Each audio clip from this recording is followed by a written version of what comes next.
there, good evening. Welcome back to Celtic World Order podcast. As always, I'm Steve O'Matt. It's a warm welcome to yourselves, every single one of you, for joining us again on the channel for another wee chat, another wee therapy session, perhaps off the back of two, quite frankly, lackluster, boring Snowfest results. Wins are all that matter, I know that, but yes, we're back after a wee bit of that, and of course, it's the silly season. The transfer rumours, all that kind of stuff, linked with monitoring, keeping tabs on, insert generic cliche here. Celtic are doing it. And of course, today is no different than any other day. And we have some other names to talk about. And some of them that might have a wee bit of mileage in them. Some of them might just be complete utter speculation. But 20 days into the transfer window with nothing actually tangible, nothing solid, nothing that looks imminent, despite what Martin and Neill is telling us. Stevie Boy's joining with me tonight to talk through it, and we'll just kick off, mate. 20 days in, are you starting to sweat?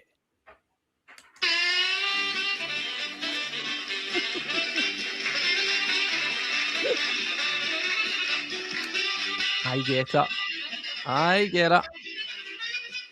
And as it's a merry-go-round, a farce. That sums it up, Steve-O.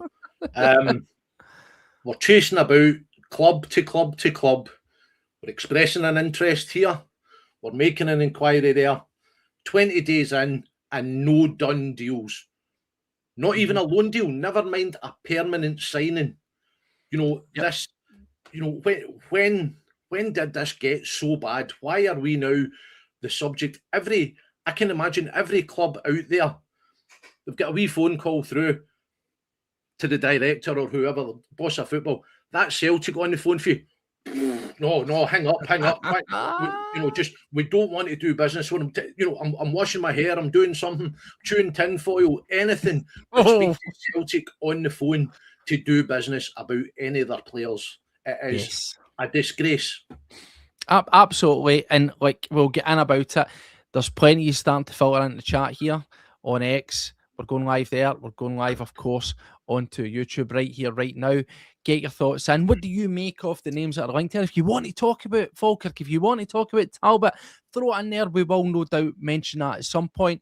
We'll go as we normally do. We'll wind and we'll weave. We'll go to one topic to another. But you know what? It's all good. Get your thoughts in and let us know. But most importantly, make sure that if you're watching, get yourself subscribed up. Cost you absolutely nothing, which is the exact same amount of money that Celtic have spent in this transfer window. Cost you nothing. You can get all this content, all this enjoyable Celtic chat for absolutely hee-haw. Just make sure that you hit that and then the bell icon.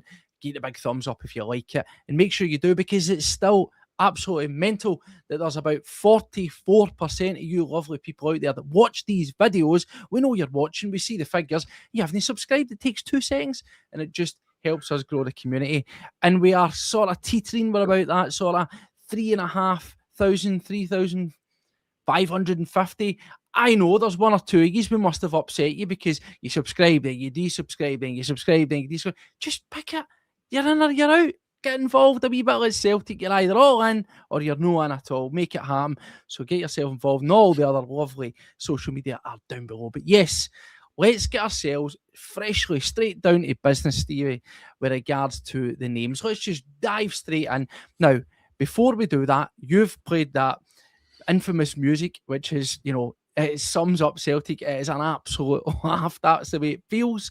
There's, I'm sure, many other theme tunes of a joking nature that we could play as well to maybe sum up his. But if you didn't see it last night, there was a very concerning, shall I say, statement that was made by Anthony Joseph of Sky Sports. Now, don't know if you've seen it. You probably will have, but let us know. He appeared on, I believe, his Underside of the Crossbar, I think they might be called, podcast, and he was sitting on a panel and they were talking about Celtic.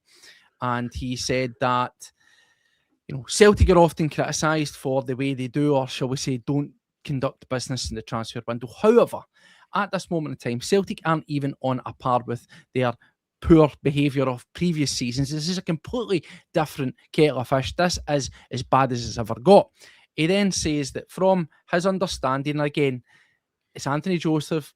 We know that he's usually the last guy at the party with the exclusive for 3 days ago. So I'm hoping, wee bits of salt and all that it's just Anthony Joseph being Anthony Joseph. But he does work at Sky Sports, so there's got to be a wee bit of meat on the bone. But anyway, I digress. What he is saying is that his understanding is that it is short-termism from Celtic, that it is a case of agents presenting players to Celtic that they've got, knowing that they need various positions. He also said that it's the contact book, it's direct phone calls, it's Martin Neill, it's Fozzie, it's Sean Maloney, who's doing the absolute lion's share of the jobs here.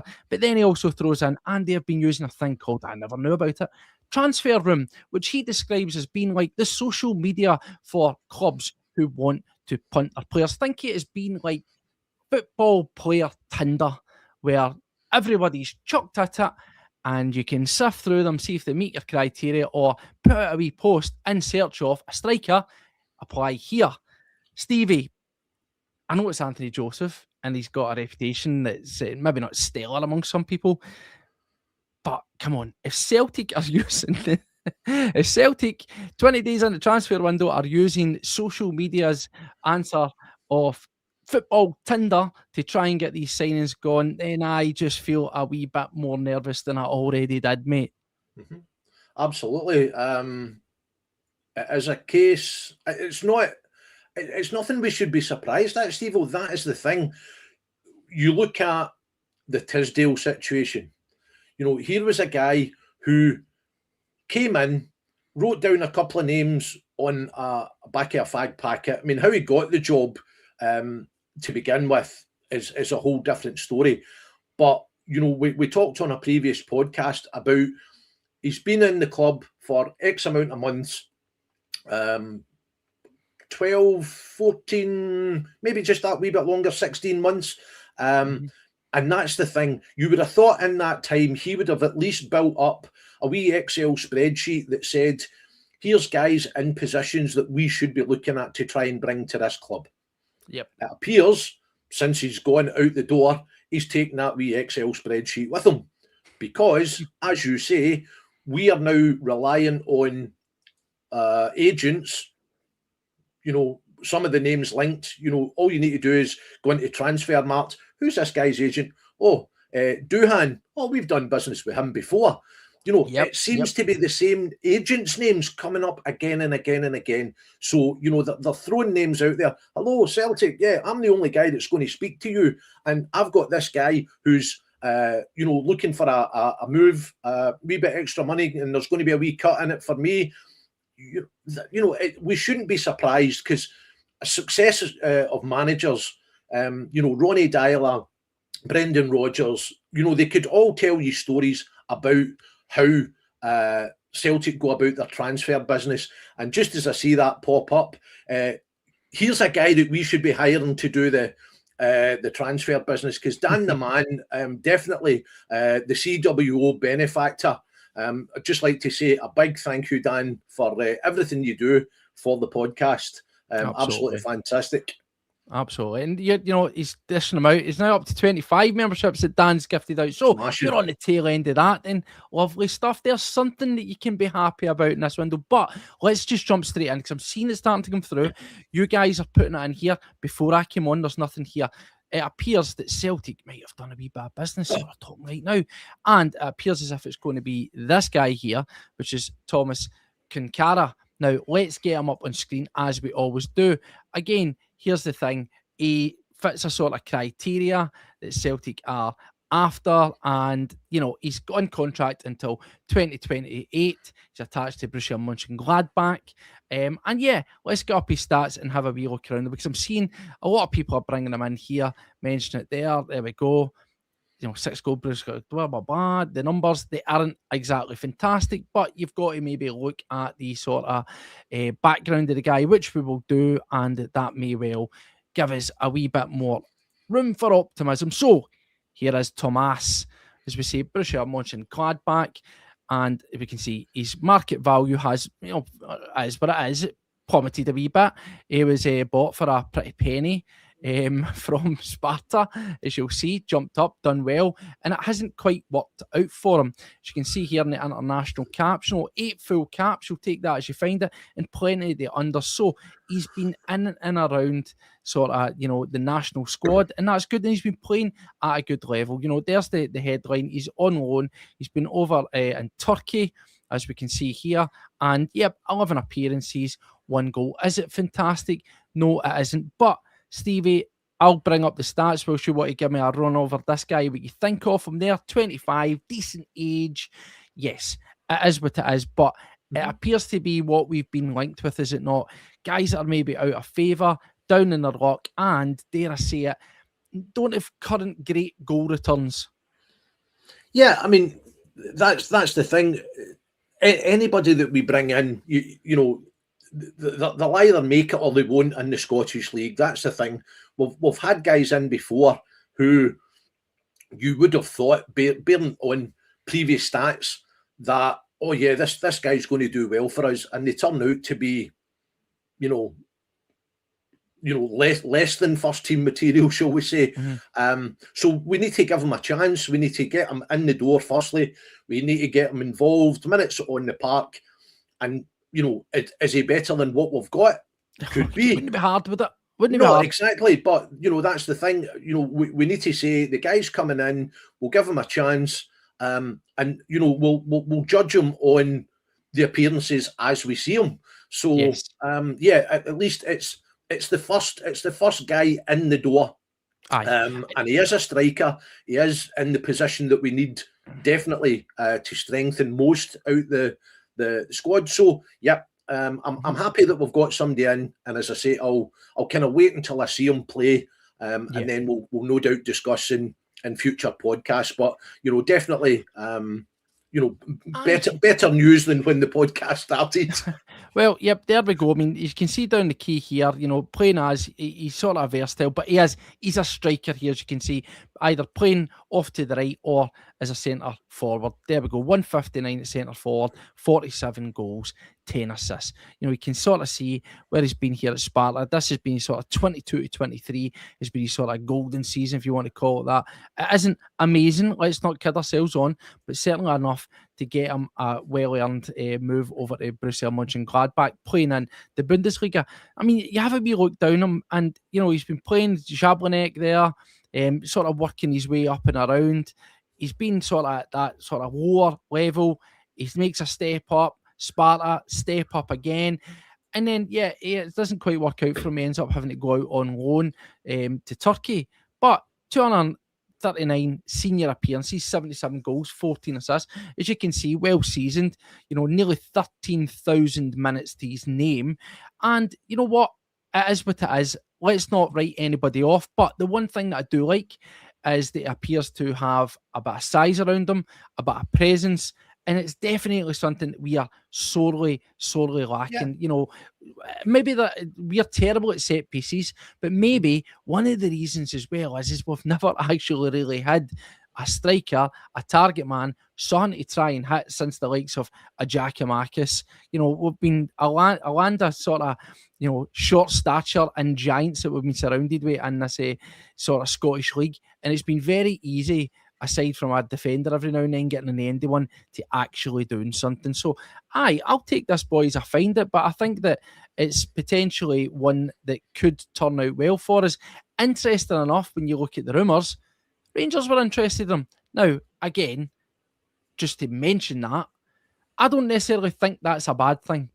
And the reason I'm saying that is based on their manager, who we know himself as a German, and I dare say would have some sort of interest, wee bit of knowledge or insight to potential hidden gems within the German league. So I am not against that, mate, as being a sort of, if they were interested in him, then maybe it's no the worst that we've went and got him. No. I mean, we know we've got guys who can score from shots, from inside and outside the box. But as you say, we spoke a wee bit earlier in the season about what Iheanacho brings to the team, and that was somebody who, when they get the ball, use their body, make a presence in the area, and then wait for somebody coming in behind them, as well as obviously getting on the end of. I think he'll get good service when he comes to Celtic, and that might be, where he kind of starts to raise his games. Gets himself his first goal, gets his confidence, and starts from there.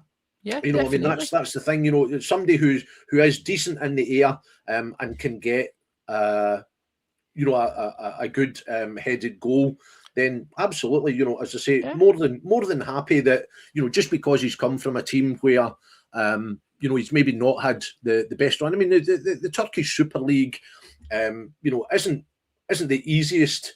But no, yeah, absolutely. Paddy there banging a few against Hearts, and he's an instant hero. I think anybody that scores against Hearts, if we go ahead and we win that game on Sunday, then absolutely, this is the what we're looking for. We know with Martin, he's managed to steady the ship at the back. We're now starting to concede less goals. We're keeping clean sheets now.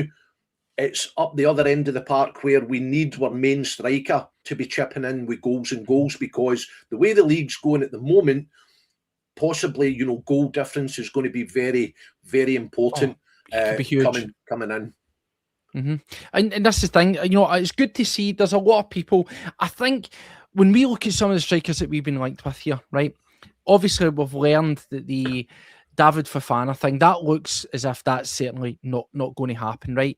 That looks almost dead in the waters if he's going to go somewhere else. But also as well, it is what it is. Mentioning that we're going to be looking at loans, options to buy, obligations. I think we'll get onto that. That's maybe a sticky with another potential deal. But getting in the loans with that option so you can assess it, so that whoever may well be the manager come the summer, it's not you have to take it. So as frustrating as that is, that we want that, and maybe clubs don't. They maybe want to get these guys off the books. If we can get it in with the option or the first dibs or whatever, that's the best way to go, I think. So maybe that's the kind of thing that has been, I'm trying to be optimistic here, has been slowing down our transfer progress. But again, I come back to it. You look at the guys that we're all being linked with, right? And the stats that we see there from aren't, they're all similar. All the guys that we've pretty much been linked with, they're no banging in goals left, right and centre. Maybe there's a reason why that we're able to go and get these guys. The biggest one was Mo Bamba from Lorient, right? 1 goal all season. But what he doesn't have, that at least this guy has, is that he's played at a higher level, and he's been, by all accounts, fairly decent. Not setting the head alight, but he's got a wee bit more about him to be optimistic about. Mo Bamba looks, as we've seen as well, we'll move on to him, he looks as if one that could be potentially that secondary striker. Again, that's going to be, information's pointing to a loan also, with the option, possibly an obligation to buy. He is still out of the striking options. He, for me, is a bona fide punt. Bamba, I've not shifted my stance on him whatsoever. I tried to do a wee bit more digging into him, and I like the sort of physical attributes of him. He is quite explosive. He's fast. He's strong. He's got a lot of things that, if it clicked for him, that he could turn into a bit of a destroyer. But we don't have that sort of, background to sort of get optimistic about with that one, Stevie. Yeah. I mean, the same as the boy you've just talked about there. You never know, bringing these lads in, whether you're going to get, because it's down to the style of football that teams play. We talked about when Kyogo first came and he was playing under Ange Ball, and Ange knew what Kyogo's strengths were. You get the ball forward early, you put it into an area where Kyogo can run at defenders, and 8 times out of 10, he'll get, he'll make himself space and he'll get a shot away. That was the strength of Kyogo under Ange.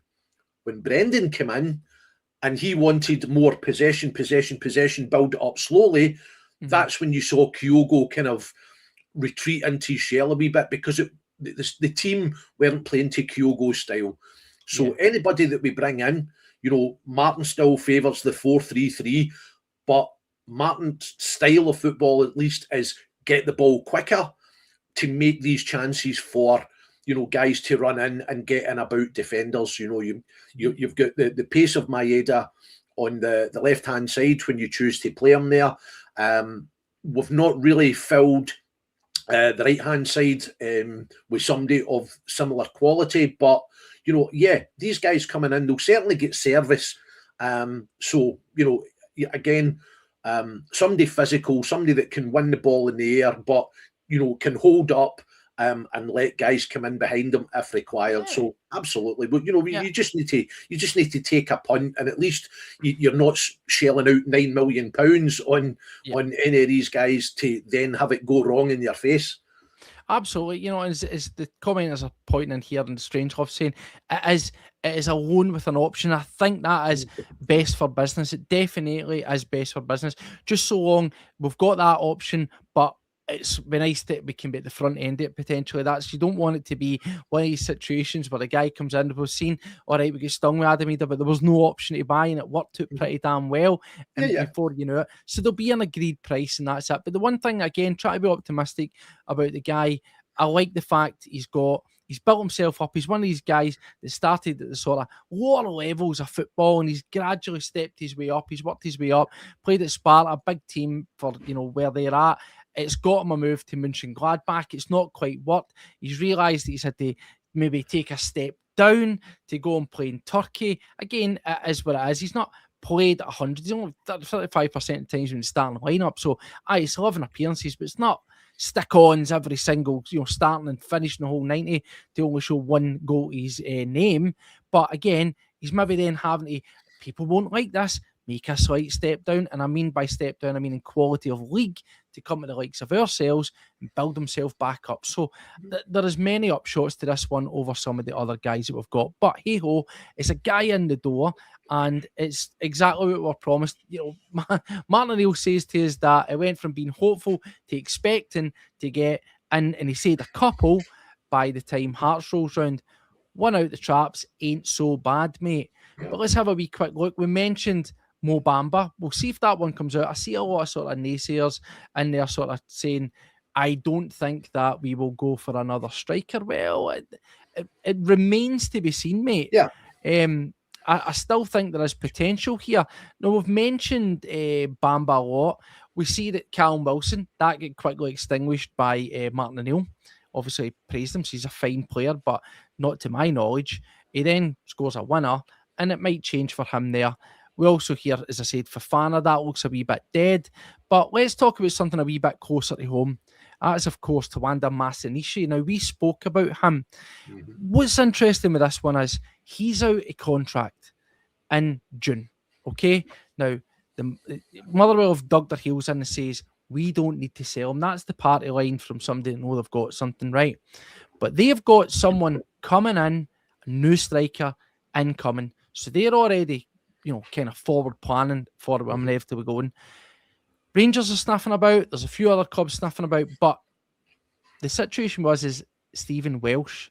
We spoke about him last time we were on. Yeah. He was supposed to be going to Aberdeen, recalled to be sold to Aberdeen. I believe we gave them the price, 400k, and they took the dry bulk at it and didn't want any of it. So what did Celtic do? We played him in the cup. So the only two teams that he can now play for are either us or Motherwell, unless he leaves Europe. So do you see that becoming something of a bargaining chip to try and ramp up this Masanishi? Again, you could call him a striker. You could call him a winger. Again, versatile.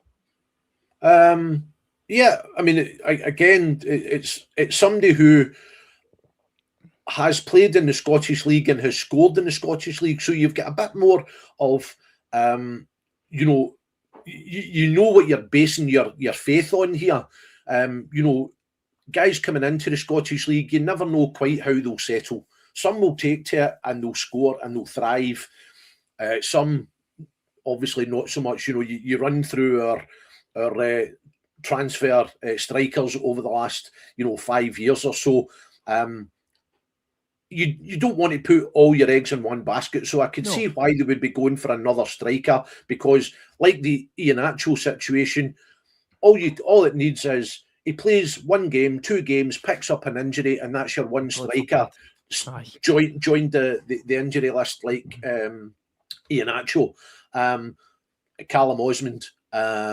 These are guys you always need an extra. Now, we've got plenty in the bank in terms of 6 months worth of wages. If you want to bring in guys for that kind of short-term loan deal, obviously we've got a manager, change coming in the summer.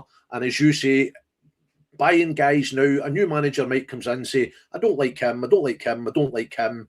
They're all gone, but we've spent big money on them. So, yes, I would say Maswanishi is a definite, positive because, as I say, he can score in the Scottish League. Again, he'll be playing with players who will give him a lot of the ball, good service into the box. So I would expect, him to come and, raise his game, because he's kind of, playing with, no disrespect to Motherwell, because they almost played us off the park a couple of weeks ago. But yeah, I can see him coming here and doing as a job. The Stephen Welsh thing, when you do business between Scottish teams, we're playing in the same league. You are going to have to add that wee bit extra money on, because teams will see it and say, oh yeah, Celtic are sitting with X amount of money in the bank, they can afford it, so we'll make that starting bid that wee bit higher than if it was a team from elsewhere. So yeah, if we need to use Stephen Welsh as part of that deal, I still think we would maybe need to pay a wee bit more than people would like if we're going to get him. But I definitely think that he's talented enough that he kind of gets that price. Well, I think that's the thing that we've got now. The only concern I've got, and I just want your quick fireback thoughts on it, is Welsh has been there. He was a mainstay for them. Seemed to quite enjoy it, but let's not kid ourselves on here, right?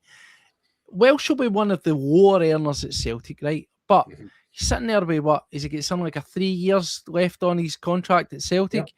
If I was to hazard a guess, I'm not preaching a no, but I would imagine Welsh is probably sitting about $8,000 a week, easy. He's not getting that at Motherwell. So you take your $8,000 a week, you times that up over his 3 year or whatever else he's got left on that contract. As much as he might like getting first team football, and he's been told we want rid of you and your price is $400k, mate. Can we talk him round? It's the same as why we've got all these guys just polluting our wage bill. They just sit there. It's the reason why, again, I don't want to talk out at the school because I know folk don't like me do it, but it's the likes of why we've got Johnny Kenny sitting there. Johnny Kenny that we've gave a 4-year deal to, and he'll be making an absolute solid wage and won't get anywhere else, right?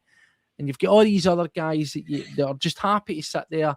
That's why you had the Baniac for so long, because they get paid good and they're paid well. Do you think there'd be any resistance to try and move Welsh out the door to say, look, this is kind of your destination. It's going to be there. You've been there. You've been playing. You know what you're getting. Blah, blah, blah, blah, blah. And we want to use you as a make weight. Now, as you say, I think we will need to pay a bit more. At the same time, Motherwell don't need to sell, but they also kind of do, because there'll become a point when he can be signed up on a sort of pre-contract agreement, and they'll get nothing. They'll get absolutely nothing. So they can't be greedy. I think when you look at it, I would say £2.5 million perhaps seems reasonable up front, with Welsh thrown into the deal to sweeten it. That to me looks all right, mate. Yeah, I mean, as you say, 6 months left on his contract, and it's do they sit on that and then get nothing for him at the end of the season? Do they get a bit of money now? And obviously the money coming in would help to kind of pay part of Stephen Welsh's wages if that was part of the deal. There's a lot of variables. The thing for Stephen Welsh, would he go? Well, it's a case of turning around and saying, if you want to be playing football, it's not going to be here. So if you go to Motherwell, chance of getting in their team or whatever, it's up to you to go and show that you're capable of starts there. So absolutely, there's a lot of variables. But again, it's what it comes back to is the ability of the Celtic board to actually do the deal. and get it over the line. Yeah, definitely. But I think for me, I think that Masmanish is a no-brainer.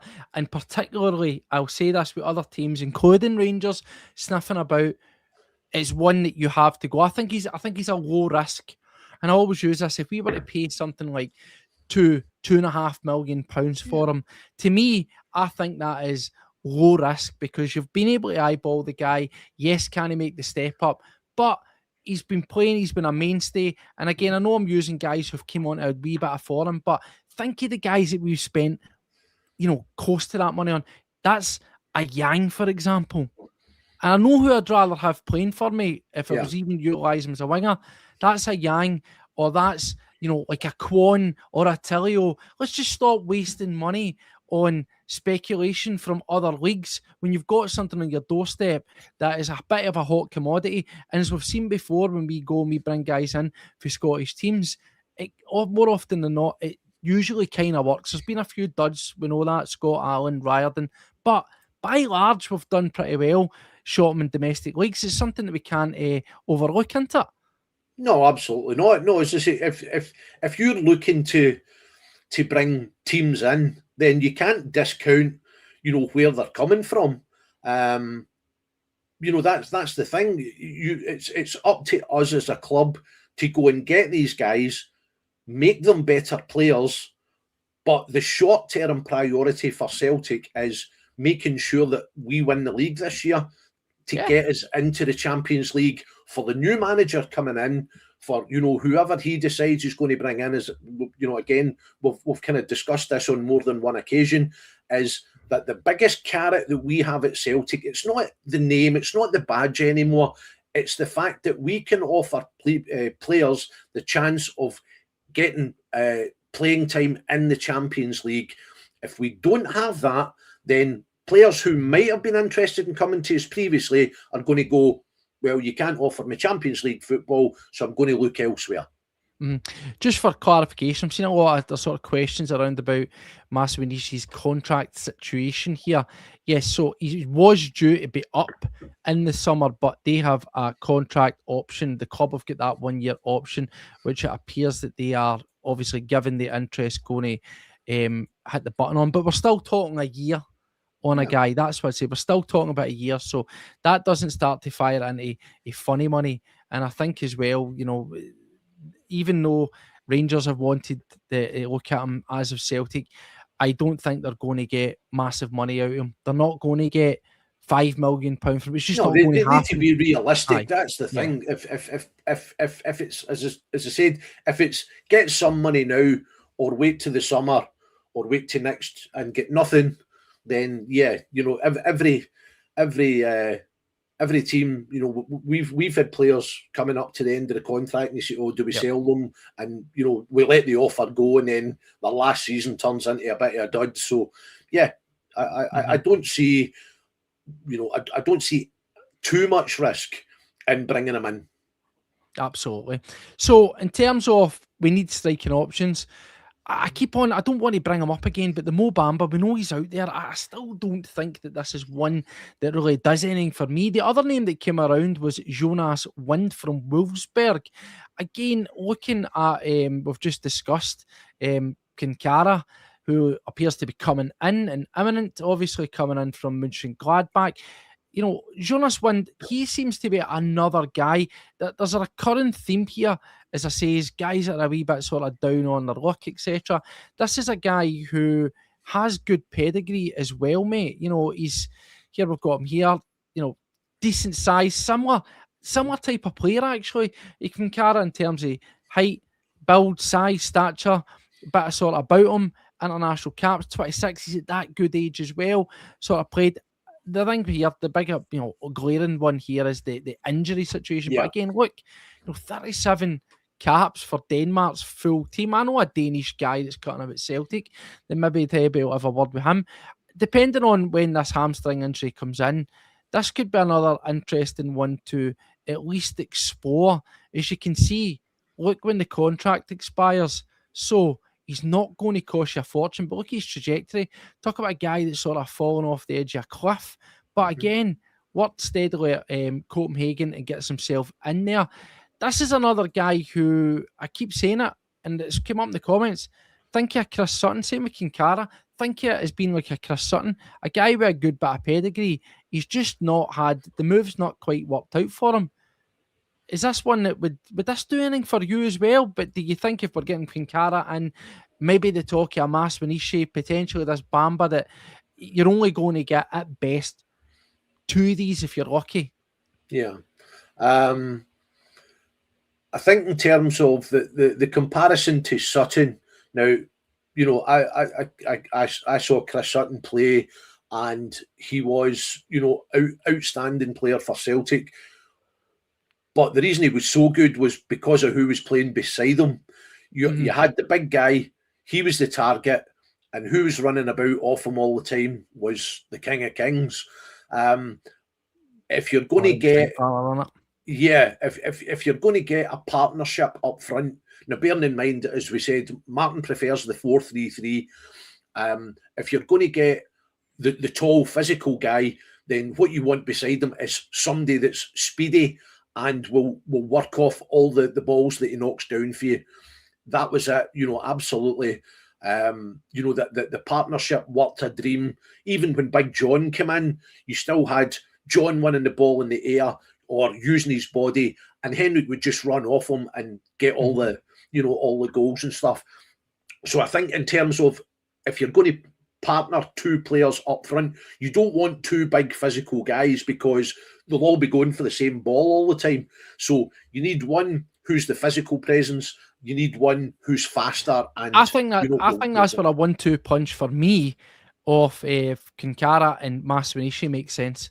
I think that's the one that makes sense. Now, obviously, Mo Bamba, if it's an inexpensive situation, let's go mental, Celtic. Let's go absolutely off your tits mental and get him in and all, because he has a punt, and it's where you know, an option. But again, I'm still unsure of him for the stats, but also for the attitude. We know that the general chat around France is that if Lorient get him off the books, they've got rid of something a bad egg, and you know, that's the last thing that we need is that kind of sort of prima donna type coming in with an attitude. So no, but aye, we'll take it as we find that there's options here.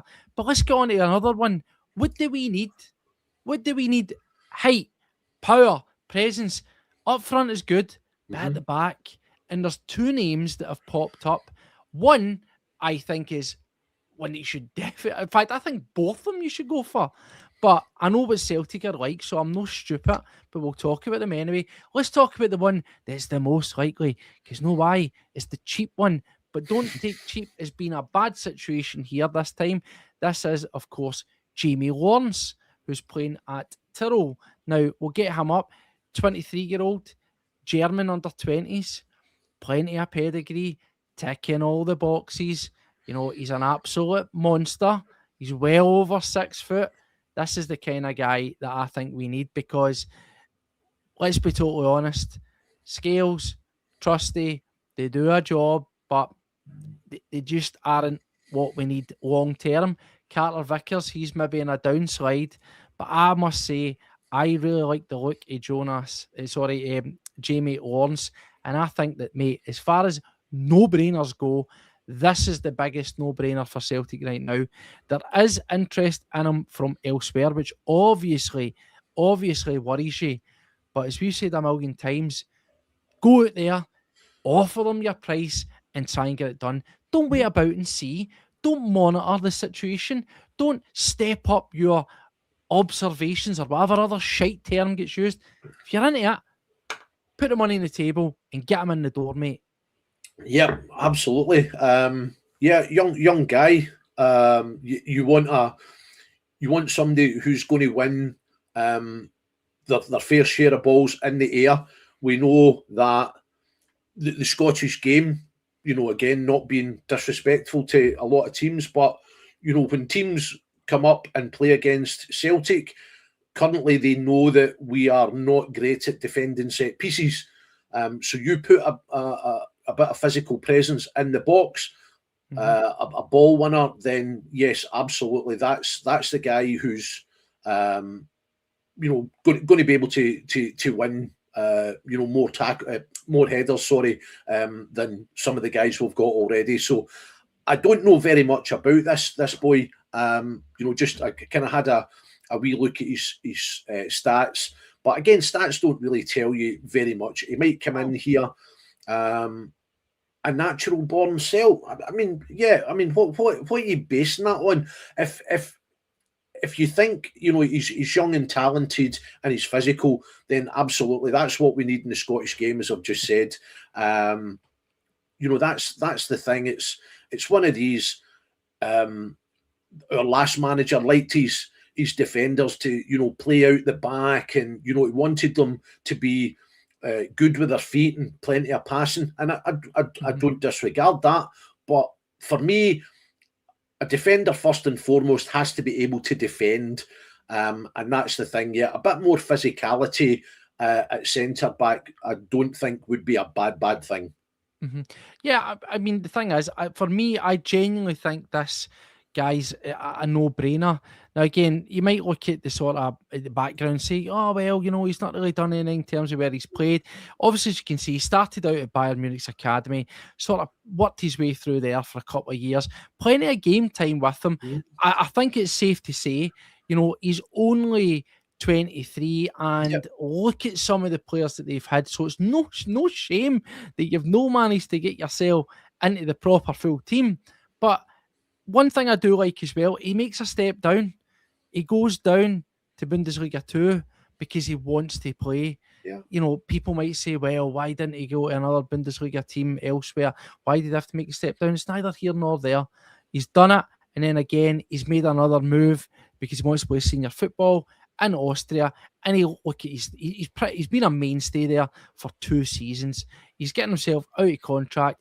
There is going to be offers on the table elsewhere for him, but again, with the contract coming out, it just feels like a low risk opportunity. Again, I know not much about him. I'm not going to sit here and profess to know about him, but can he be any worse than what we've already got? Because I would highly, highly doubt it, mate. I would highly doubt it. And we have spent an absolute fortune trying to assemble something that looks like a decent backline. 6 million in Trusty. He's been lukewarm. Scales cost nothing. He's done you a good job. Carter Vickers was very consistent and then had a drop off. I'm not against it, mate. I'm not against it. No, absolutely not against it. And again, you look at how the Carter Vickers injury has affected us for the last couple of months. That's the thing. It's you've got to have decent cover there. If Paddy was on with us, you know what Paddy's like. Paddy says, when it comes to making substitutes, you want the guy who's coming on just to be as good as the guy that you're taking off, wherever that is on the park. Mm-hmm.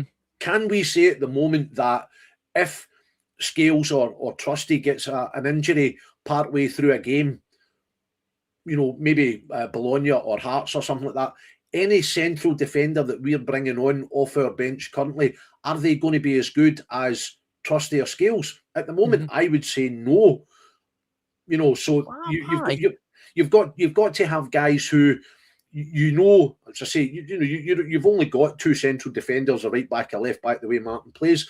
So anybody that's on that bench, you've got to have the faith in them that they're going to be as good. When they're required to come on, you're not dropping the standards. You're not taking a punt and say, oh, they're going to be a bit shaky at the back. So young lad comes in, if he's got the physical attributes to play in Scottish football, as we've said, if he wins his headers in the air, if he's good in the tackle, then I don't see that the amount of money that we'd probably need to pay for him would be, as you say, too much of a risk. Definitely. And I think in terms of defenders is something we need. We've definitely said that we need that. Another name that's came up, who sort of swirled, it's died off a wee bit again, but also there is some sort of hot competition for this guy. This one is off the 2. This is probably the one that I would be more up for, which is Aurel Amenda from Frankfurt. Now, we all saw the stories. He was out of favour and he was going to be getting farmed out on loan potentially with an option or an obligation to buy. Now, there's moving parts there because we know that Frankfurt have bombed their manager. So that, again, might move the goalpost where this guy might sort of see it as being a clean slate and want to stick about. But making his name at Young Boys of Bern, he moves over to Frankfurt, good pedigree, good size of player, strong, physical, got a good sort of turn of pace, very athletic, more so than what we're used to at Celtic. But again, this is another guy who I would like the looks of. The biggest problem being, mate, this guy's probably going to cost you around about 9 million quid because they're going to want back near enough what they've paid for him. However, if you could get him up, even, and like, obviously I want us to be future-proof and we want to have guys with an option. But see if this was just a straight-up loan, right? A straight-up loan, and all you were doing was increasing his market value for another team. I'm all right with that this season because, as I've said a million times today, recently, this is just a dogfight. This is needs must. And if you can get a guy in like him on loan at the end of the season, you might fall in love with him. It might hurt you, and you might not get to sign him after it. But mate, I'm all for it. Go and get it to him, man. Yeah. I mean, again, we're looking at a guy who, judging by his stats, his kind of physicality, he's young. What is there to lose here?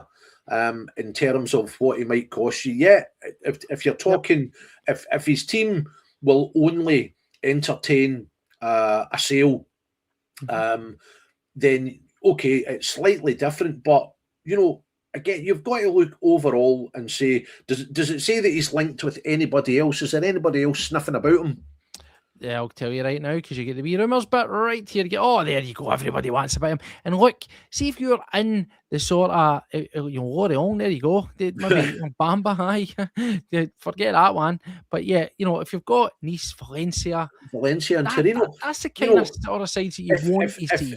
If Valencia are looking at him, and probably Torino as well, you've got to reckon the boy is of a decent standard. And I think teams like that wouldn't be looking at him if they didn't think it could play in the leagues that they play in.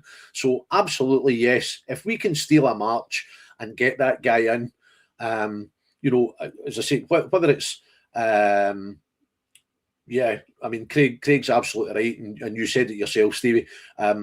Getting players in on the kind of short term is definitely what we need at the moment. Because we know how threadbare the squad is, and then come the summer when the new manager comes in, whoever that's going to be, and you're basically starting with a kind of cleanish slate. He's not stuck with too many that he needs to try and move out the door. So yeah, I mean, a young talent like that who is being looked at is definitely a kind of prospect, if you like. It's not somebody that you think, never heard of him and he's not done anything in his career and nobody else is really interested. That's somebody who's been looked at from a decent level. So I think that the one thing about these names is when it's been it's feast or famine, and of course until we see them with the picture with the shirt and the scarf and all that, it is all just rumour and innuendo, it's conjecture, it's all rumours, it's all nonsense. But it's good to see that at least the stuff that we've been getting linked with recently has been off a certain standard, a decent bit of quality. And again, I think it's maybe been under the radar. We know that the bulk of the work has been getting done by Sean Maloney. But I think we're maybe forgetting that we've got Fozzie, who was over in Germany. So he's probably still got roots over there. And that's maybe where the likes of the guys like Amenda's coming into it, Kinkara's coming into it, even Wind. These are all guys that are playing the Bundesliga, and, it's good to have those sort of contacts. So hopefully that's the kind of thing that's coming in. But the overall quality of the names that we're getting linked with, and I'll say it, Mo Bamba being the outlier aside of the one that won't disappear, the rumour, I'm quite satisfied with these kind of guys. And if it is, as we said, loans coming in, as per the chat for Anthony Joseph, if it's going to be loans with an option, or if they're particular with an obligation, I'm all here for it. But we need then a combination of attacking and defensive. So it's good to see that we're starting to get linked with them that looks a bit more sort of favourable.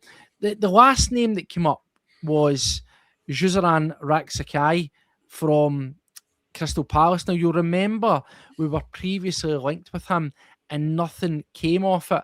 This one appears to have reared its head again. Now, the only concerns I've got around this, I think that it's definitely the kind of signing that we need. Feeling a lot more optimistic for the fact he's been over on loan to Rizespor in the Turkish Super League. He's been playing 11 games, 4 goals, 1 assist. So he's been playing. I like that. Obviously, he was at Sheffield United previously in the Championship. So they're wanting to sell him. They're wanting to get rid of him now. Decent age, decent sort of pedigree.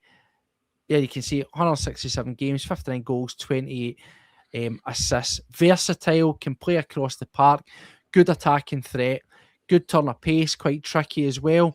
But Celtic want the loan. They're happy to do the loan. They're happy to cover the wages.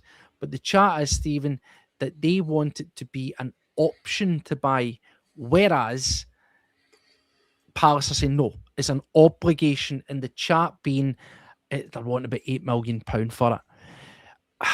Where are you at with it? I understand £8 million a big outlay if the guy turns up, and there's been better players before that have came to Scotland for ourselves and I'll say it, for Rangers, and it just hasn't worked.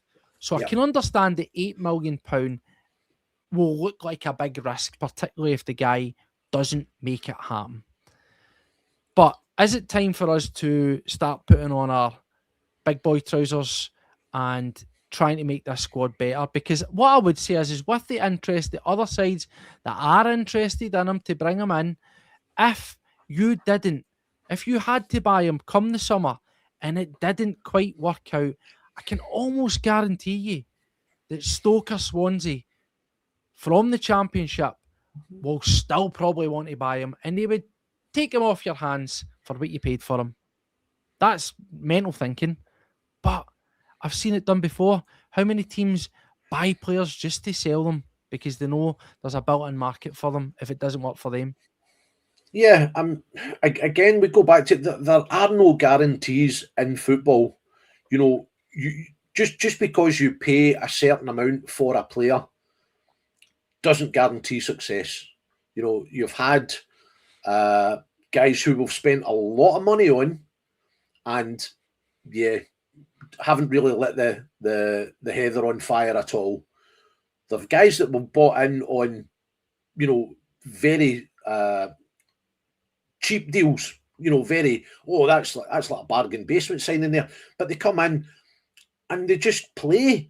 You know, they put the Celtic jersey on and they just play and they just make themselves, you know, really fit into the squad and do, you know, just get their confidence levels up and make a real impact when they get here. So, you know, that's the thing. It's one of these.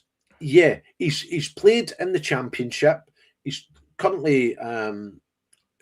Did you say he's played for Crystal Palace? Has he got many appearances? In terms of his sort of time, I don't think he's played like cup games and the likes for him. He's you know, he's very much a young player. And again, you know, these English Premier League teams are absolutely ridden with top quality young talent that isn't necessarily going to get in. There's a few that'll break through, of course there is, but no, there's not. You know, he's got 6 Premier League appearances, but a measly 132 minutes there. So it is like coming on as a sub, you know, and it's Premier League 2 EFL Cup. He's got a cut of appearances there. You know, these guys wouldn't get any game time in those type of competitions if they didn't, you know, reach a certain standard.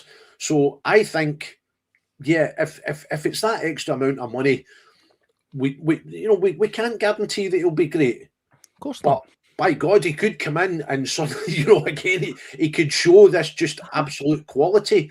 And you know, 2 minutes in the door and they've got a song for him already. You know, that's the thing. It's, you know, I love it. That's it. It's you've got to take a punt every now and again. You can't sit back. Any football team, if if you are only putting your money on what you think is, you know, a surefire thing, there's no guarantees in football. Tenecti, Balakishwa, you know, yes, part of 10 million there. Tenecti, I think, is I'm not going to say he's going to be fantastic for us, but you know, he's definitely got a wee trick to him. He's certainly been playing better than Balakishwa has. No, man. You know, and that's, you know, as I say, that's why I'm saying there are no guarantees in football. So won't make it in the Crystal Palace team. It's not a bad thing. They don't want him. You know, he has played in the Championship, and you'd probably say that the Championship is, you know, is a good enough. It's a tough league to play in. So yeah, I would say that's definitely one that if we had to pay extra money, it's not a bad thing to shell that out. I think, you know, we look at all these players that we've profiled. Obviously, Kinkara coming in with that option. Hopefully, he hits the ground running, you know, and he looks as good pedigree. So let's be optimistic on that one. I think we need to pair him off with someone. For me, I definitely think Maswinisi is a no-brainer. Go and make that happen. In terms of the defenders, I would like both of them, but I'm not stupid. I know the way the Celtic work, right? But Jamie Lawrence is a layup. Go and make that one happen. Inexpensive, good standard, looks exactly what we need, ticks a lot of boxes. But then that begs the question, Celtic have openly says they want to trim down this wage bill. Celtic's wage bill is one of the highest it's ever been. And let's be real here, the quality that we've got to show for it isn't quite there. So on that, mate, do you expect us to trim the fat a little bit? We've spoke about Welsh. He could well be a make weight. I'd like to see him move on because I think it's enough. I'm not going to start here and try to sell our players because we know we're struggling as it is. There's certain guys that look around the squad and I think to myself, you could quite easily move them on. And let's just reflect on what we've seen previously in the last games. Let's go to Auchinleck. I was a big fan of Paulo Bernardo. But anything I have seen from him this season, and I know he's not getting time, Steve-O, he's not getting this, he's not getting that. But when he does get time, I'll say it right now, he looks shite. Absolutely red rotten. He was blown out his arse against Auchinleck Talbot. A team that are part-timers. Guy was bloody well selling Ford Focuses than the Arnold Clark the day before that game, right? I expected them to fall apart 60, 70 minutes. And they looked fitter than him. They looked fitter than, you know, McCowan. So guys like Bernardo, I think you could ship out. We'll go on to Balakwisha. Bogus workman.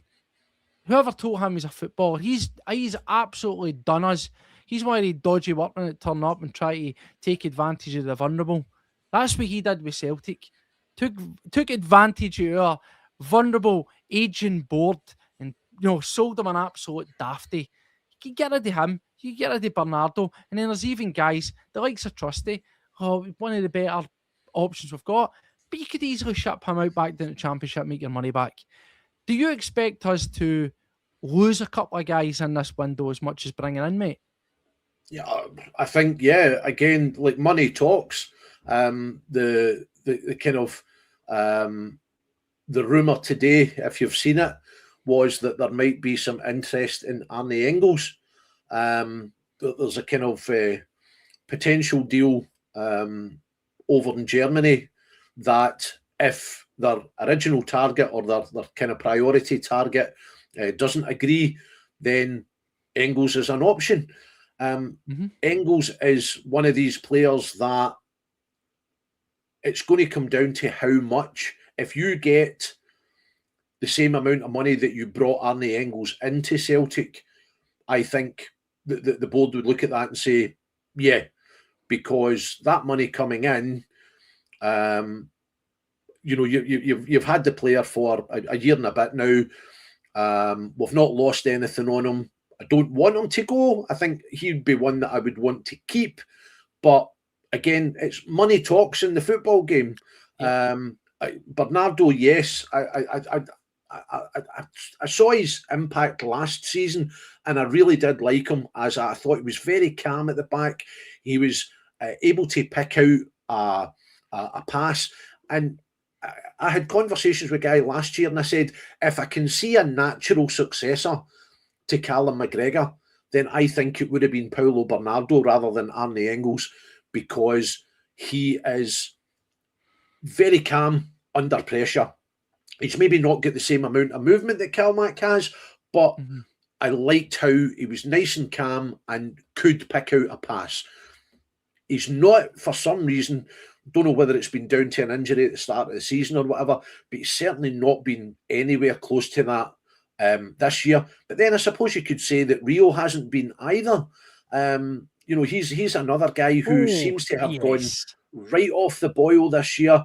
Doesn't look happy, doesn't look anywhere about the player that we've seen in seasons past. So Rio's somebody who, if a decent bid came in from, I think the board would look at it What's a decent bid? Sorry to jump in. What's a decent bid? Because I'm saying there's guys here that you could move on, right? And there's mixed feelings towards Bernardo. But again, you've got to call it as I see it. I thought guy looks good. He comes in loan, and he just hasn't done it. He's not been able to step up whatsoever. He looks completely and utterly lost in the shuffle. And Hatate, don't even get me started on him. I don't want to go down that route, tearing strips off him. But, mate, I think we'd be lucky to get £4 million for Hatate. Folk might laugh at me, but tell me why we're getting more for him. Well, if you base it on his kind of performances this season, then you're not. I mean, that is the story of Hatate.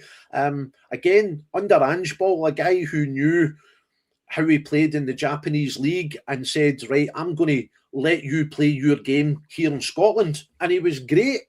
But successive managers coming in, Brendan didn't want him to play in that kind of free role that he had under Ange. And Martin doesn't seem to want him to play in that, although he is selecting him, obviously. He doesn't want him to play in that same role, and he scored a couple of goals, that's the thing, but he's not at the level that he was under Ange, and that's always a concern. When you see guys get to a peak and then they start to come down again, regardless of who it is, you've got to turn around and say, is it time now to look at a deal for you? That is I think so. like any player. I'm just actually while I was talking there, I was looking at the guys who are still in the squad. So here's the thing: you've still got Nawrocki out on loan at Hanover. Now his loan with them is up at the end of the season. You've got Odin Holm still out on loan. Although I think he was back in the building. Well, he's technically his loan has finished with Los Angeles. Yeah, but he's obviously not featured since he came back. So whether he's carrying an injury or something, he's not even been near a bench as far as I know in the last few months. He's, according to the official website, he's still technically loaned out, whether they've just not updated that. But, Nawrocki was a guy that we talked about that he didn't really get a chance under Brendan. He looked a decent defender.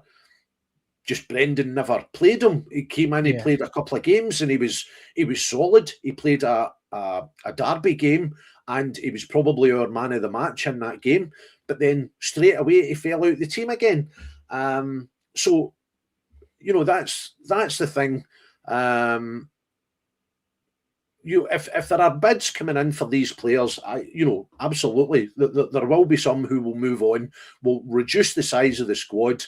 And as I say, probably in preparation for the new manager coming in and saying, right, here's the here's the kind of room that you've got to play with in terms of wages and, numbers in your squad. I think, see what you're talking about, and obviously there'll come a point where players are going to get moved out and whatnot. I think the reality is we're sitting here and hoping that we'll get in one, maybe two centre halves. We'll get at least one, maybe two strikers. we're starting to stack up. We're talking like 4 or 5 players here Yeah. because we want to chuck a winger or some sort of midfielder or something there. Yeah. Chances of us getting that seem really, really thin. I think if I was forced into a corner, I would say Celtic will bring in 3 players.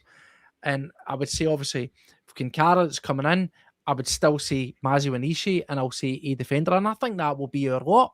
Yeah. Now, I think that there is players who we shouldn't be worried about allowing to go in this transfer window if it came around. But at the same time, as daft as it sounds, you can't let anybody go because you've done. So it's kind of like, we know Haddadi's playing shite. Yeah. We know that Bernardo's absolutely dog meat and all and doing nothing. We know he's doing this. We know he's not doing that. But yeah, if you've not got them there, then you've got nothing. And sometimes they might just play well. Yeah. I think it's mental situation we find ourselves in here. But I just get the feeling that I was talking to a good friend today, and I get the feeling that we are in something of a precursor for what I'm calling a factory reset at Celtic come the summer. I think that after this transfer window's out the way, I would expect Nicholson to stand down at board level, some other changes there, and I would expect us to pretty much, where possible, gut this squad. I don't know why I have got faith in this happening because of the way their club goes, but just something in my gut tells me that we are on the verge of a factory reset at Celtic, and we're going to strip it back, do what we should have done for a long, long time, which is reduce the overall number of the squad. Less filler, there will still be projects, but try and focus on guys that are of a certain standard rather than just filling out with garbage. It could start in January. I think we might lose 1 or 2 players. Who they are remains to be seen, no, mate. Yeah. As I say, there's guys in the squad who, if you can't get onto the bench, one of the ones we talked about previously was the lad Simpson Pusey that came up on loan. You know, Brendan didn't fancy him. Martin didn't fancy him. He couldn't even get a game under Wilfred, and it was like nobody fancies this guy yet. You know, we brought him in on loan. So it's one of these ones where you see guys, if they can't get onto the bench, bearing in mind that the injuries that we have at the moment, if you can't get yourself onto that Celtic bench, then yeah, quite rightly, we will entertain offers for you to get out. Yeah, you know, as you say, you look at the players that we've sold recently, you know, going back over the last year or so, and we still have a huge wage bill. Well, that again goes down to who's negotiating these deals. Again, you know, the kind of the English game has kind of wrecked the transfer market to a certain extent, because you've got teams in the Championship who can pay 3 times, you know, what playing for Celtic will get you in terms of a contract. Crazy. And you know, you would go down there and you would sit on a bench because the amount of money that you're earning. Oh yeah, I play for such and such a team. Many times have you played this season? I haven't, but I'm earning £40,000 a week because I'm in that squad. You know, and you know that has a certain factor as well. You know, Celtic have a wage structure and they will want to stick to that. But the world of football around that is changing and evolving, and we need to kind of move with the times a wee bit. That's why, as you say, the guys who are on the board at the moment aren't really, they're good at running a business where you're trying to make money and accumulate money and make money for your shareholders. Whether we like that or not, you need to give them a tick in the box, okay? But in terms of how to conduct football, you know, that's fine. That's what opinions are all about, and I'm sure we'll get some comments about that as well. But you need people with the kind of football aspect of it to say, this is how a proper team conducts football business. This is how teams in the likes of the Belgian league and leagues that you would consider the same as Celtic, these are how teams that in those leagues are now starting to move well ahead of us in terms of the players that they're bringing through and the impact they're having in European football and getting into these. This is where at the end of the season, I'm going to put this out here now, and I've said this once before. See, at the end of the season, Martin Neill should be given the chance to be our director of football. He basically, if he wants that job, fair enough if he turns around and says, thanks for the offer, but I'm of an age now that I don't want the stress or whatever. But Martin Neill should be given the chance to become our director of football because he's got the football brain. He knows how a team functions and what he can do to improve that team. So you give him that job. We've seen the Tisdale get out the door. Martin Neill comes in, offers that position and say, right, Martin, you've got the football brain here.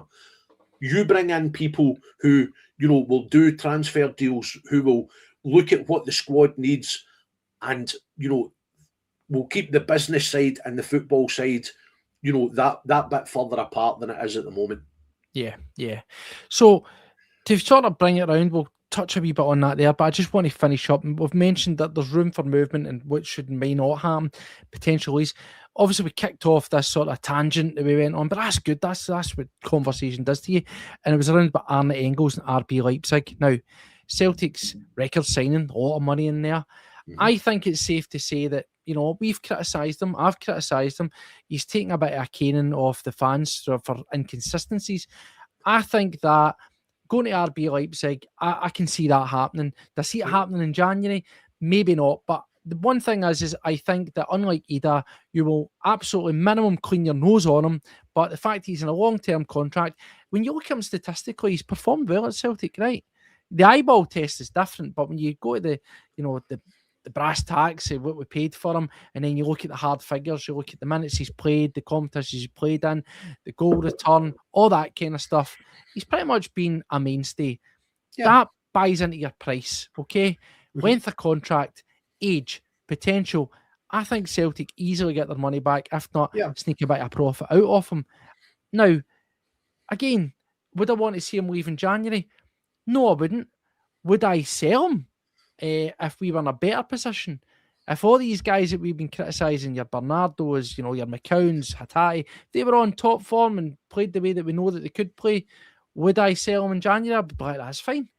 But right now, whether folk like it or not, he is still one of our best midfielders and one of our best performers, and you simply cannot allow him to go in January.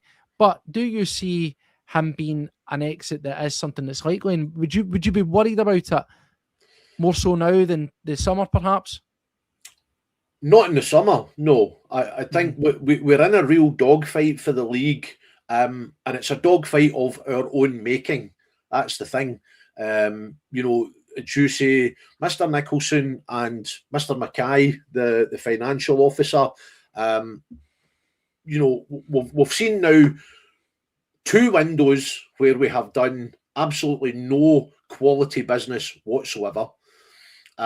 We've seen the whole Wilfred Nonsi debacle, and there's various other wee bits and bobs that you could probably throw into the mix. So, as you say, people are judged on their performance, not just the team. Okay, the board have to be judged on their performance as well. In years gone past, when they've been delivering their success, and it comes to the end of year accounts and whatever, and you say, here's a tidy bonus for you because you've added this amount of money to the club's value and we've won X amount of other trophies, that's fine. This season, I think you should turn around and say, well, you need to bite the bullet and say, yes, I was the one who signed off on the Wilfred Nonsi deal. I was the one who signed off on the Paul Tisdale deal. Yes. It can't always be, positive stuff. You need to look and say, yep, that was me, and I made an absolute arse of that. Mm-hmm. So, that's the thing.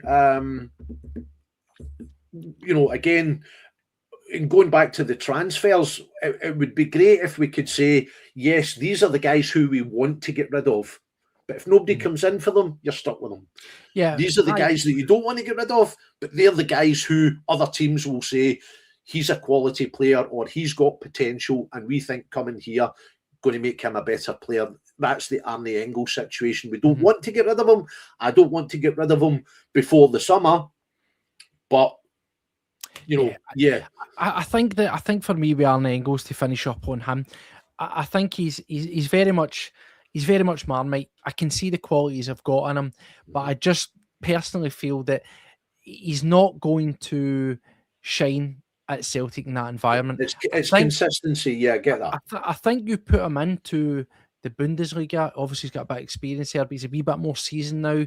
He's played in a tough competitive league. He's played in Europe. I think you put him into an RB Leipzig team where the pace is a wee bit more controlled, a wee bit more slow, and you probably see a phenomenal player. And we're all sitting here and going, look at this guy. Like, he moves from RB Leipzig probably to a bigger team again. And you think, we had him, what a miss we've got, but sometimes that just doesn't pan out that way. Yeah. But I fully agree. I think we need to keep him. We can't let him go in January. It's just simply can't. Was listening to Quinny's obviously friend of the show here as well. Listening to him talking around about Arne Engels today, and he was likewise with us, but he's like, don't want to let him go, but I can understand he'd probably do it elsewhere, maybe in the summer. And his concerns were, if a decent sized wedge came in, Celtic would maybe say, oh, we'll take that and we'll use that money to finance this transfer window. But by financing this transfer window, you would still be one quality player less, and you would still be making profit or breaking even. That's the way that Celtic do it. So that would be my biggest concern there. But nothing solid at this moment in time. Loads of moving parts to see if that goes. But to finish up, I just want to address the sort of past two performances, glossing over. Full transparency. As you're aware, we didn't come on after Falkirk and we didn't come on after Auchinleck. Combination of factors. Life got a wee bit in the way for us all. But not going to lie to you as well, there was the wee bit that went, will I go on and do it? And I'll be honest with you, I just went, there was fuck all to talk about. It was shit. It was total shit. And I know that you don't like sometimes we come on here and we're a wee bit miserable. So I says, do you know what? We're going to spare the subscribers having to listen to us absolute tear strips off of the players for 2 games in a row for absolute diabolical performances. But Stevie boy, let's just cast our eyes over and say it was a bit of an eye-opener, wasn't it? We knew Falkirk was going to be tough. I felt that Falkirk was potentially a wee bit of a get out of jail free. I felt that Luke McCowan seemed hell-bent on wanting to concede a goal with some dangerous, lacklustre playing passes. And then he carried that on to playing Auchinleck Talbot, where he was swaggering about like he was prime Zidane, while simultaneously being absolutely bollocks. Now, Falkirk I can give a wee bit of allowances for. We got the job done. Auchinleck Talbot, I'm sorry, I'm going straight in. Unacceptable. I'll take getting through to the next round. I'll take a clean sheet, but by God, man, that was embarrassing. Yeah. I mean, we kind of had a wee look at the Falkirk game, one of the previous podcasts. Falkirk, very organised team. They are where they are in the league for a reason. And, it was an absolute free hit for them playing at home. And you're thinking, it's not going to be easy. We should have enough in the tank that I think I was actually closest out the 3 predictions. Was it Paddy went 3-1? I think I went 2-0. I can't remember what your prediction was. I think I went 2-0 as well.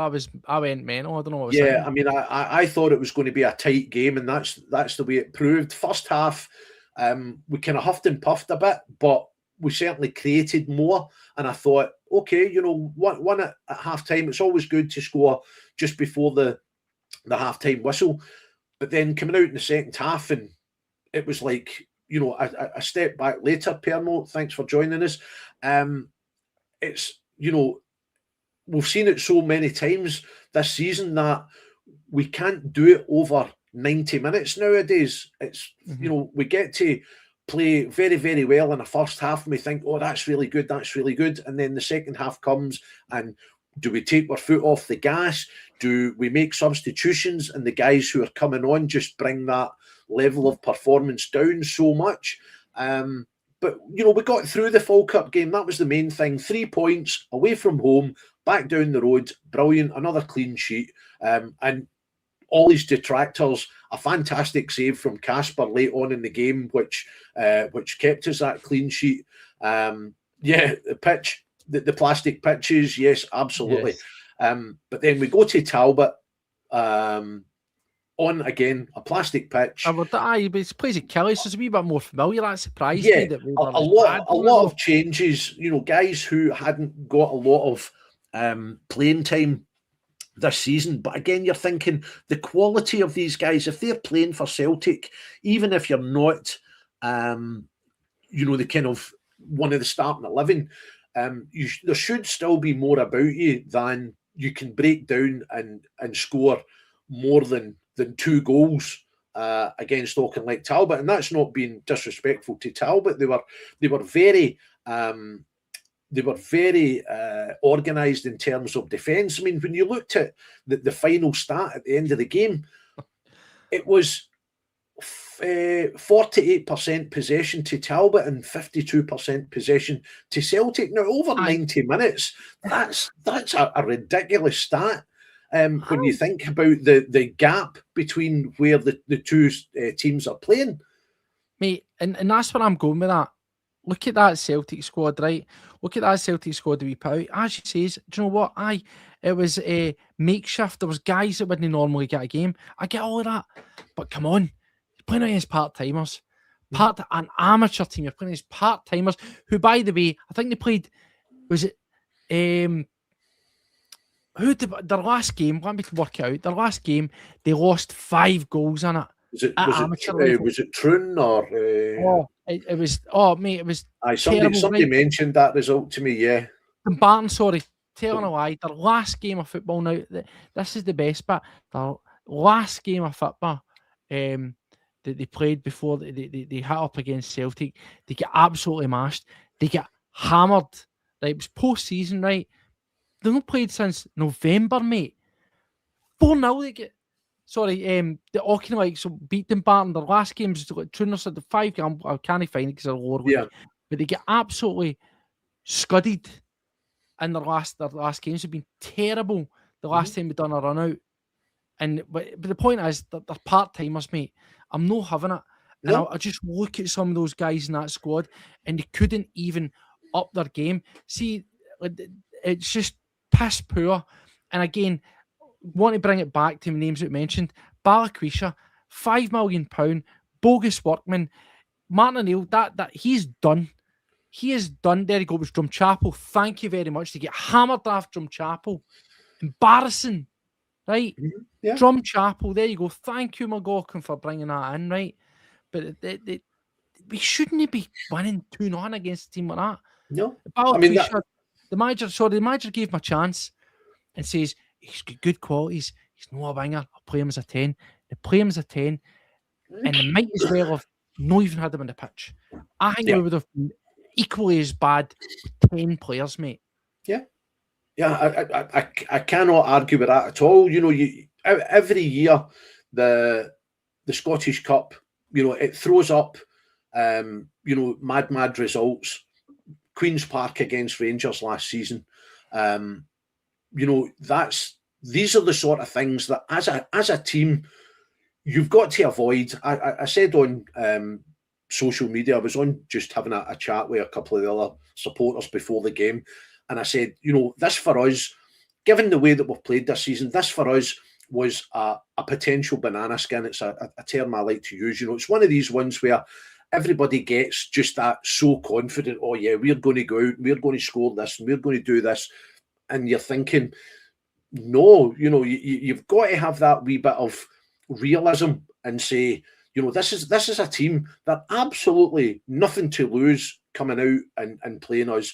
And And yeah, totally unacceptable. The guys who out on the pitch and thinking, you know, a £5 million player in Balakishwa who, you know, is up again. You know, I mean, that he probably, his wages are probably what the Auchinleck. His wages would probably run Auchinleck Talbot for 2 years.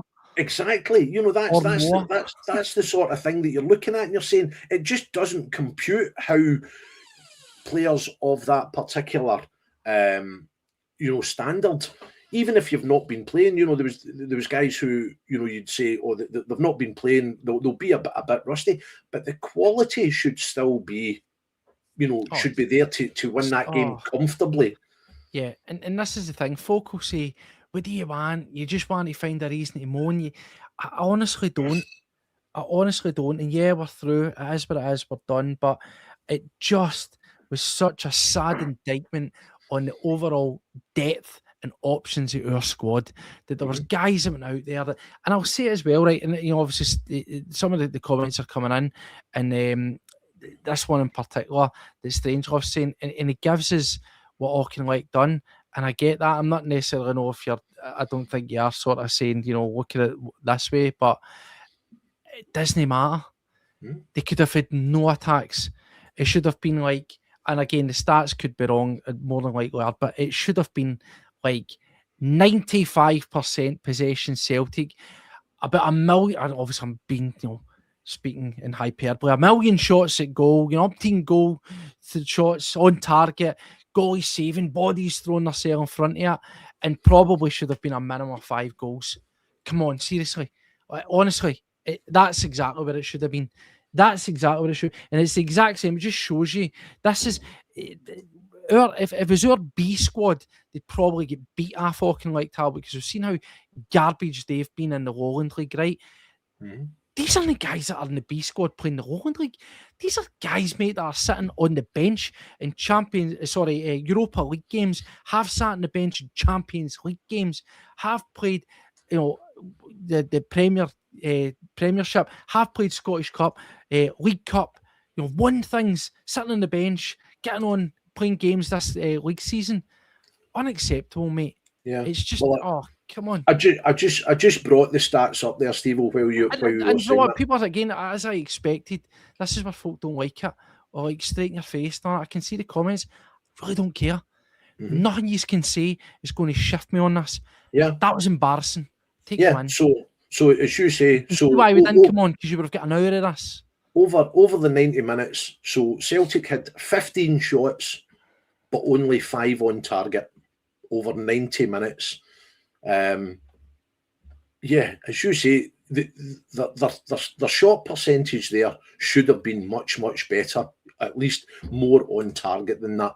You know, 15 shots over 90 minutes against a team like Auchinleck. You know, you should have been peppering that goal, and you know, 5 out of 15 is a ridiculous percent for, you know, for any professional football team to say, oh yeah, you know, 15, but only 5 on target. It's not great. However, you try and talk that up. Yeah. I just think that we sat here and we says that why I'm so annoyed about it, and why it's all right being my bonnet is we just looked at it. We knew that Falkirk was going to be a tough slog, and we went, that's a good one to negotiate. Get that over the line. I says Auchinleck Talbot should be open season. It should be an absolute blockbuster for the confidence. Smashing a couple of goals, players that are on the fringes, getting involved, you know, pushing themselves on, getting a bit of confidence, bit of wind in themselves, getting into Bologna with a view of Hearts at the weekend. And it didn't serve its purpose. It didn't. That's why I'm so annoyed about that. It didn't serve its purpose. That should have been, and again, I spoke to my good friend about this today, and this will sound ridiculous. I know he'll laugh at it, but this is where I'm at with it. See that team, that game, it could have been you or I sitting in the bloody well dugout. It should have been a formality. You shouldn't have even had to do a team talk, and I know you wouldn't because professionalism, not right, but just trying to show you how ridiculous it is.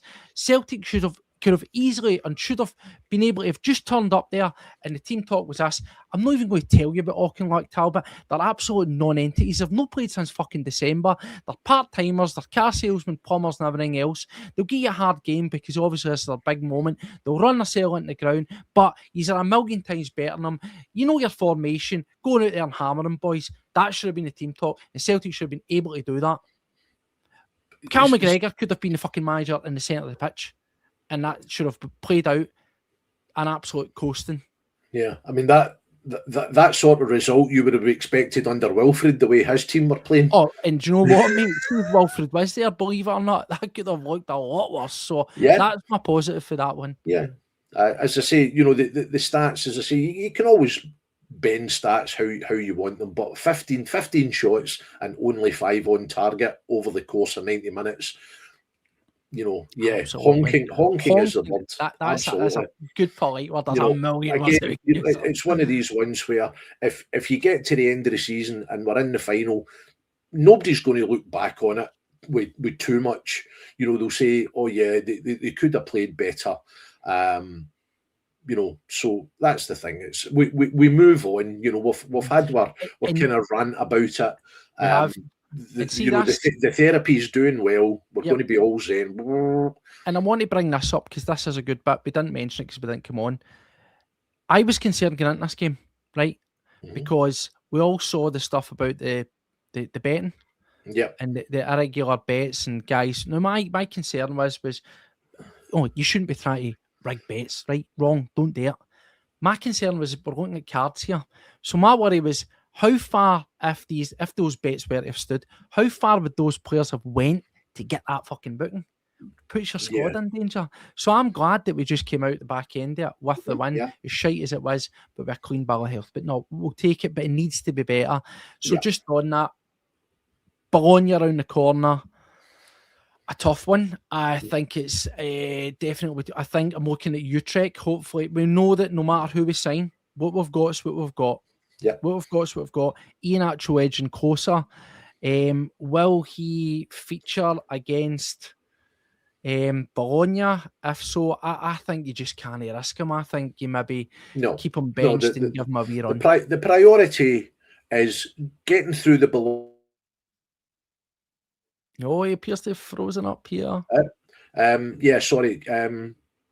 It's getting through the Bologna game without any injuries because we know we never play the game after Europe. We never ever play very well. So, you know, as I say, getting through without any injuries and focusing on Hearts.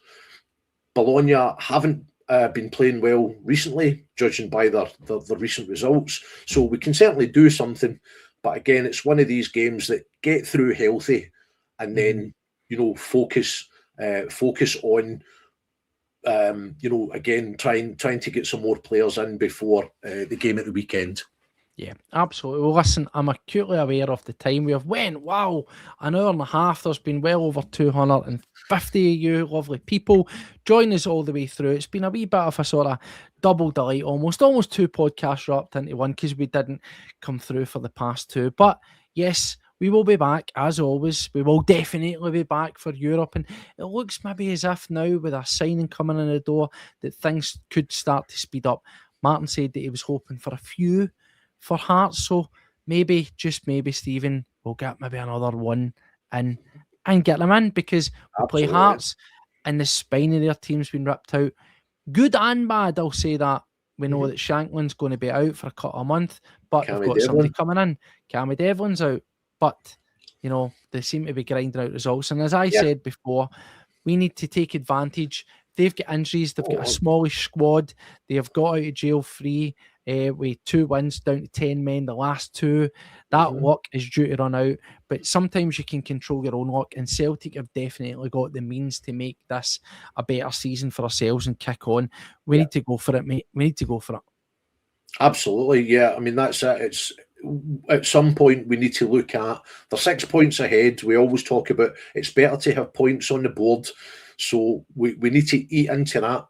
A win against them, hopefully.